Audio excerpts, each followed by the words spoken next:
Heat checker. Cunningham. Get her the ball. Get her the ball. One more time. Cross. A logo again. Oh, no. Oh. She's back.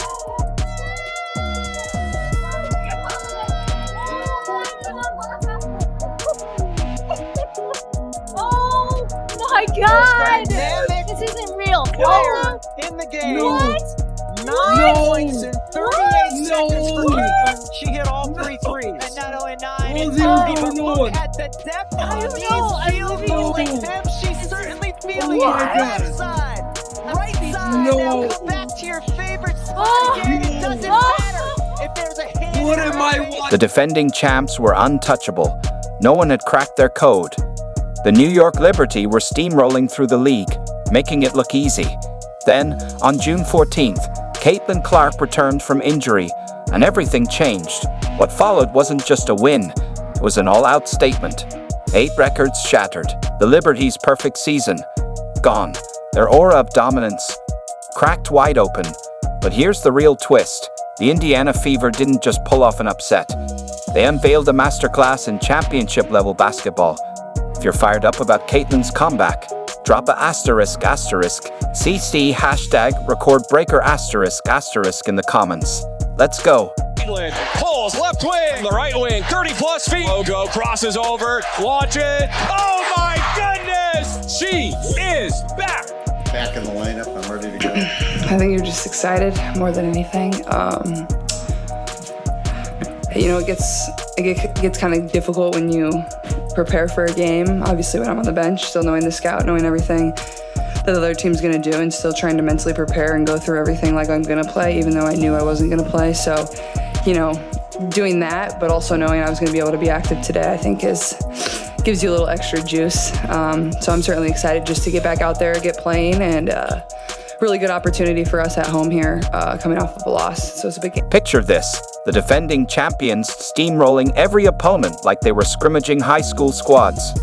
The New York Liberty entered June with a flawless 9-0 record. The last undefeated team standing in the WNBA. Every game was more than a win. It was a message. Their dominance wasn't subtle. They crushed teams with a defense so tight, it felt like running into a brick wall that only got taller each night. Opponents would step onto the court with hope and leave 2 hours later looking dazed, drained, and defeated. The Liberty weren't just winning, they were suffocating the league, one blowout at a time. You played the Liberty. There was obviously a frustrating ending. What lessons can you take from that experience, and how can that be applied to this, even though I know obviously Liberty look a little different with 2 starters out? Yeah, I mean, I think certainly you take time and score situations, different versions of handling runs, offensively, defensively. Margin for error is small against a team like New York, and every play matters. Every time we send them to the free throw line matters. Every rebound matters. We can't afford to have empty possessions on the offensive end of the floor. You've got to play your A game. Every team that faced the Liberty showed up with a game plan and left with their spirit crushed. Coaches spent countless hours drawing up plays. Players studied film until their eyes burned, but nothing worked. The Liberty had an answer for everything. Their pick and roll game was surgical. Their defense, smothering, and their confidence, sky high. Sabrina Ionescu, Jonquil Jones, and Brianna Stewart weren't just playing well, they were putting on a masterclass. Stewart could score from anywhere, mid-range, deep, under pressure, it didn't matter. Ionescu was dropping jaw-dropping dimes and sinking shots that defied logic. And Jones? She locked down the paint so hard, she made elite centers look like they were still learning the game. These 3 weren't just dominating, they were redefining what dominance looked like. I think we continue to learn lessons from the first time we played them and from our last game against Atlanta. Every single day that we move forward. I think they're a different team. Certainly, we're going to be a different team having C and Sophie back on the floor. We're going to tip the ball up and go out, and we're going to give it everything. The numbers said it all. The Liberty weren't just winning, they were dominating. Night after night, they racked up blowout victories and made star players look average. Their margin of victory wasn't just impressive, it was downright terrifying. Top-ranked teams would walk in with confidence and walk out trailing by 20. Even the WNBA's elite looked completely outmatched, like they were playing a different game altogether. Analysts started asking the same question fans were thinking: can anyone stop them? Sports shows debated how long the streak could last. Writers were prepping undefeated season headlines. The conversation had already shifted. This wasn't about who might beat the Liberty. It was about whether anyone even stood a chance. Welcome to ESPN's coverage of the WNBA. The defending champion and unbeaten New York Liberty coming to town for the second time this year as we get ready for this game. And yes, she is back. Caitlin Clark will indeed be playing today. Missed the last 5 games with a strained quad, taking on the Liberty off to their best start ever. Sabrina Ionescu and company in this big Commissioner's Cup game as well. And as usual, all the seats are filled here. Then came the Indiana Fever's shot, but they needed something extraordinary. They were banged up, adjusting to lineup changes, and still searching for rhythm. On paper, they didn't look ready to take down the league's juggernaut. Most people expected another easy win for the Liberty, but there was one thing New York didn't see coming: the return of Caitlin Clark. An opportunity in front of us right now. I feel like this is like we're starting a new season. You guys, I'm so proud of how resilient we've been up until this point. We're going to continue to have to be, but right now we have an opportunity to continue to take a step forward. Okay, this can be a springboard for us, right? We're marrying energy and effort with execution. Every single possession matters. Hit singles, make the easy play. All right, make one another better. Okay, it's our time. It's our time. Here we go. Together on 3, 1, 2, 3. Together. Cunningham is down behind the play, but they've got Caitlin Clark to fire away from 2 players with incredible up.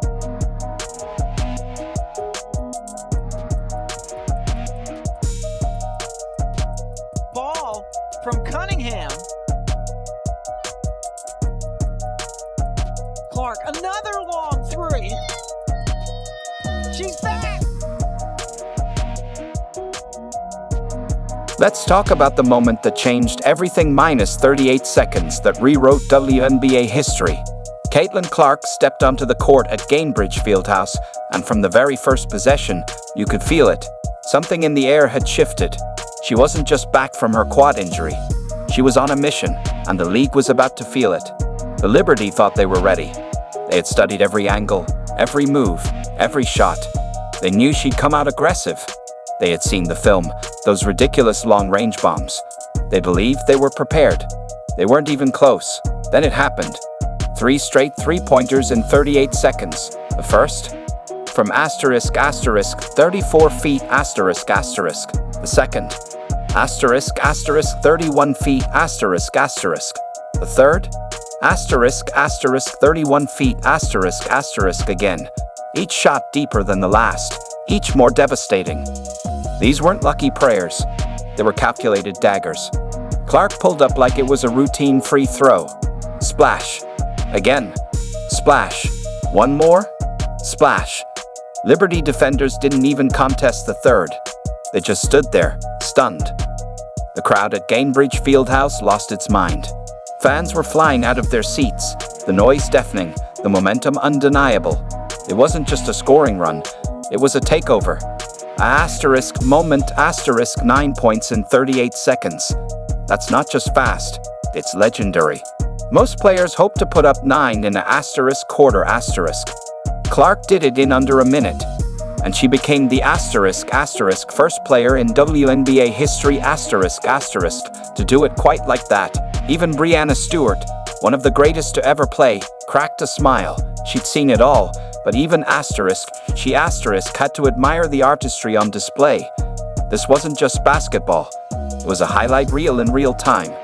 The Liberty called a timeout, but the damage was done. Clark didn't just hit shots. She broke their rhythm. She broke their confidence. You could see it in their body language. The team that looked untouchable just seconds earlier suddenly looked human. And Caitlin Clark, she looked like the future straight wins was starting to crack. They came into this game expecting another easy victory. Instead, they were watching Clark rewrite the record books. This wasn't luck or a hot streak. This was a superstar announcing her return in the most dominant way possible. The Liberty had an 11-point lead in the first quarter after Clark's 38-second explosion. The game was tied at 24. She had single-handedly erased their entire advantage and shifted the momentum completely. Here's where it gets really incredible. Clark didn't just have a good game, she rewrote the record books. By halftime, Clark had already scored 25 points, the most she ever put up in a single half. This wasn't just a hot shooting night, this was Clark announcing that her 5-game absence from the quad injury was officially over. They get it inside to Mitchell. Those two have such a great connection. Rebound paddle for it. Clark comes away with it. Caitlin outlet to Aliyah in stride, quite close, and she fakes it in. It's a dive from CC to AB, and that does it for a scintillating first 20 minutes at Cambridge Fieldhouse. It's the Fever 53 and the Liberty 50, but the records were just getting started, and each quarter brought new milestones. Clark hit 7 3-pointers during the game, a career high that left Liberty defenders scrambling to find answers. Every time they thought they had her figured out, she'd pull up from another impossible distance and drain another shot. The Liberty coaching staff kept calling timeouts, but nothing could cool her down. I don't know if you guys have seen or heard, but Caitlin Clark is in fact back. Caitlin Clark then steps back with the 3 over Brianna Stewart. Then came the moment that put her above WNBA legend Candace Parker. Clark finished with 30 points, 8 rebounds, and 9 assists. This became her 3rd career game with 30 points, 5 rebounds, and 5 assists. Parker, a 2-time MVP and 7-time All-Star, only has 2 such games in her first 2 seasons. Clark just passed one of the greatest players in WNBA history. She became the 4th fastest player in WNBA history to reach 850 career points, doing it in just 45 games. Cynthia Kuplak needed 38 games. Simone Augustus did it in 39 games. That's the company Clark now keeps the absolute elite scorers in league history. Hey, don't. The combination of 30 points, 8 rebounds, 9 assists, and 7 3-pointers made her the only player in WNBA history to achieve this exact stat line. Nobody has ever put up these numbers in a single game. Not Sabird, not Diana Taurasi, not Maya Moore. Nobody. Clark became the first person to ever reach this combination of stats. She moved to 2nd place for most games with 50-plus points scored or assisted on, with 9 such games in just 45 games. Diana Taurasi leads this category with 10 games, but she needed 565 games to get there. Clark is doing it at a pace that's absolutely incredible. She's tracking to pass Torres's record before the end of this season. The New York Liberty came out and threw the first punch in this quarter. For the Liberty to make this a single-digit game has been impressive here. I think the way we responded when they went on that run in the 3rd quarter, like we had to figure out how to play through it and go on a run of our own. And in the past, like that's kind of where we would crumble. That's exactly where we crumbled But today we really stuck together. We went on our own run missile, trying to blow by everybody does, and gets the foul bounce pass right wing hole, wide open 3. Of course, Clark to hole open lane, and she scores off the glass. Caitlin challenged Sobley and won it. Clark now holds the record for most 30.5 rebound, 5 assist games in a player's first 2 seasons, surpassing Candace Parker. This wasn't just a great performance against the defending champions. This was Clark cementing her place among the all-time greats in record time. She's rewriting what's possible for a young player in this league. But here's what made this win truly special. It wasn't just the Caitlin Clark show. While Clark was breaking records, her teammates were having career-defining performances of their own. The question was whether the supporting cast could match Clark's energy and execution. They answered that question in the most perfect way possible. Clark nails it. A 17-0 run. Caitlin Clark now with 7 threes on the afternoon. I thought Sid was fantastic today. She makes 2 huge threes for us in the second half. S was fantastic. Final score: Fever 102, Liberty 88. And Caitlin Clark's return. Indiana fans elated and amazed. The Fever are the first team to defeat the Liberty in 2025. Lexa Hall stepped up with career highs across every statistical category: points, rebounds, assists, steals, and shooting percentages. Hall has been quietly having the best season of her career. She leads the entire league in 3-point percentage while setting personal bests in every major category. Her shooting from beyond the arc creates space for Clark and opens up the entire offense. When Hull catches fire from 3-point range, the Fever become impossible to guard. Aliyah Boston became the only center in the league, averaging 4 1 assist per game, showing her unique playmaking ability. Boston isn't just a traditional center who scores in the paint. She can pass the ball like a point guard. She sees plays develop before they happen. Her ability to facilitate from the center position makes the Fever's offense completely different from every other team in the league. Found Austin perfectly. Boston being very physical with Sabally, counted fake left drive right, make it all look so easy, blocked by Boston. Kelsey Mitchell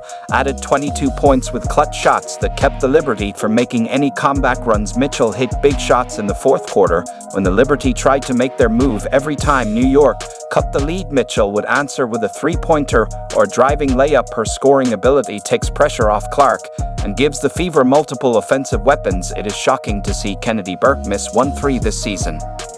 She's leading the league at over 60%, but to see her miss a couple counted as Mitchell celebrates from the floor. Mitchell is simply such a great cutter, and this time going again from the right side to the middle of the floor. Colson head up, finds her, drops the pass with a tough finish as well. Sydney Colson provided crucial support off the bench with 10 points and 6 assists. She came in during important moments and never looked out of place. Her steady play kept the momentum going when the starters needed a break. Colson's contributions show how deep this Fever roster really is. Colson playing point with Caitlin now on the bench. Backdoor feed, Mitchell score it and won. The ball movement was crisp, the defense was suffocating, and every player knew exactly what their role was. The Fever forced the Liberty to play at their pace. They disrupted New York's pick and roll offense with smart defensive adjustments. They took away the mismatches that the Liberty normally create. This was the blueprint for championship basketball, stars being stars while role players elevate their games. Stephanie White emphasized the importance of the team's resilience, stating,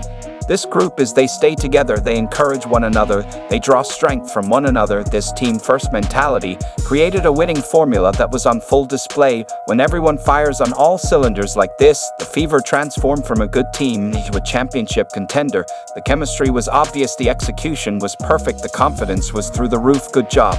No, we good job squad needed it, played Fever way. I love it, more of them. This wasn't just a win, this was the Fever showing the entire WNBA that they figured out the championship formula." Clark breaking 8 records while her teammates reached career highs created something special. The Liberty's perfect season is over, but more importantly, the Fever just proved they can beat anyone when they play their brand of basketball. With Clark breaking records and her teammates reaching new heights, the 2025 season just became a lot more interesting. The Fever moved to 5 wins and 5 losses and grabbed first place in the Eastern Conference standings for the Commissioner Cup. When this team fires on all cylinders, they're championship contenders. If you're hyped up for Caitlin's return, then comment CC Record Breaker down below, like, subscribe, and turn on all notifications so you never miss out. Click the video on the screen, and we will see you in the next.